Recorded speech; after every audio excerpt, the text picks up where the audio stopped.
श्री उद्धव जी मिले। हमें श्री कृष्ण के तो दर्शन नहीं हुए, हमें उनके दूत के दर्शन हुए। सूरदास प्रभु सर्वस्व लूट्यो, नागल नवल किशोर।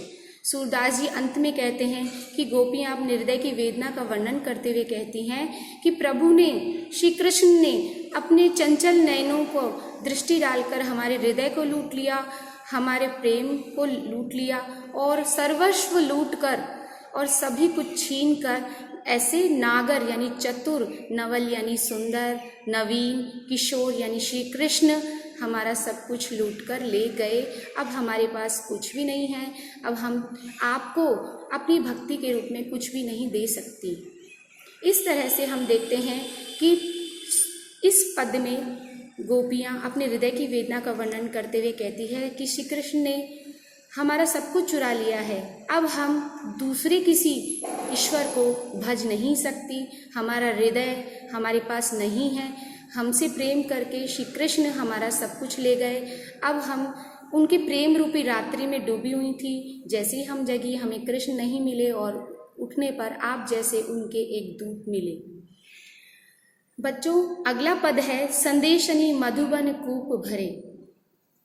गोपियाँ जो श्री कृष्ण से अपना प्रेम प्रदर्शित करने के लिए जो संदेश लिखती थी, वो संदेश गोपियाँ कहती हैं कि हमने तो संदेश भेजे, लेकिन श्री कृष्ण ने बदले में हमसे कोई भी वार्तालाप नहीं किया, किसी भी प्रकार का संदेश नहीं भेजा।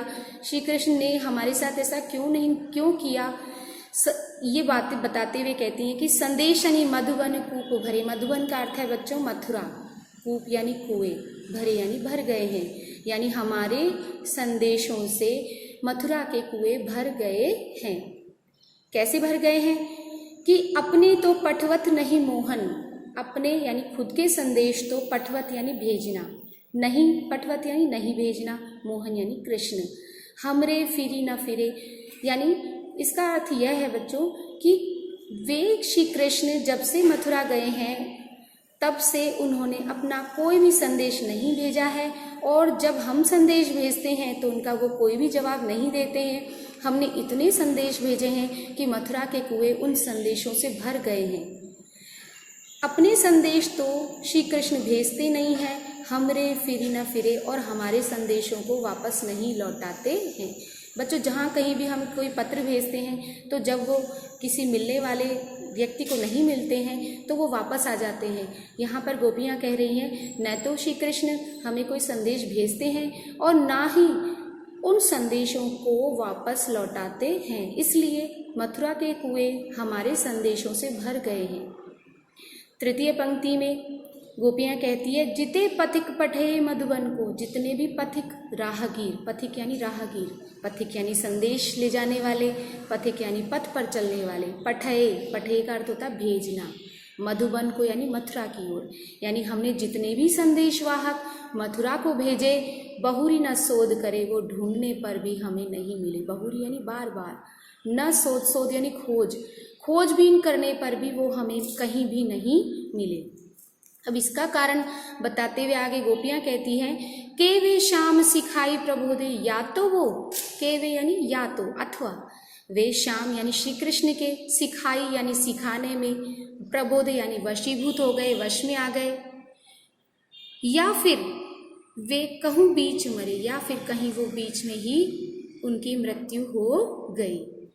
अर्थात हमने जो भी राहगीर संदेश लेकर वहाँ भेजे थे, या तो वो श्री कृष्ण की सिखाई बातों में आ गए, उनके वशीभूत हो गए, उनके वश में आ गए, या कहीं बीच में ही मर गए, उनकी मृत्यु हो गई।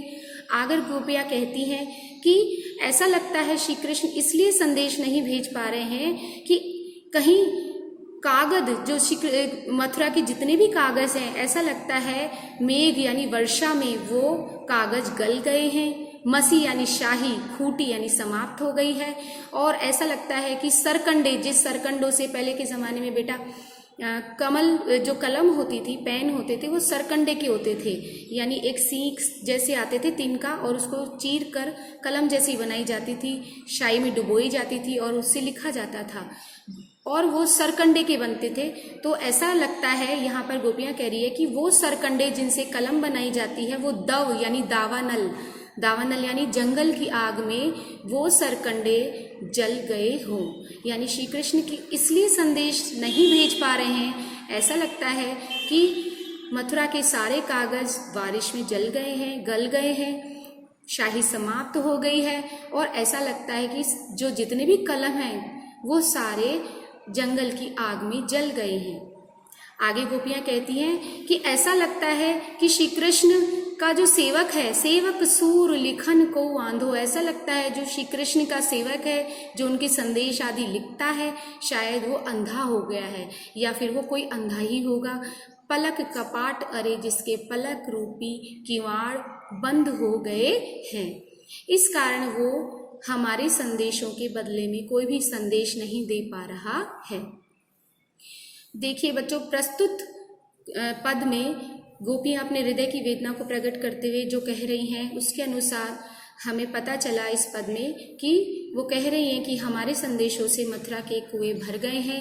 वो अपने तो संदेश हमें नहीं भेजते हैं और हमारे संदेश भी हमें वापस नहीं लौटाते हैं। जितने भी संदेशवाहक हमने मथुरा को भेजे वो हमें खोजने पे भी नहीं मिलते। ऐसा लगता है या तो वो शाम के कहने में आ गए हैं या फिर बीच में ही कहीं उनकी मृत्यु हो गई है। और उनके संदेश न देने के प्रति कारण भी गोपियां समझती हैं कि हो सकता है मथुरा के सारे कागज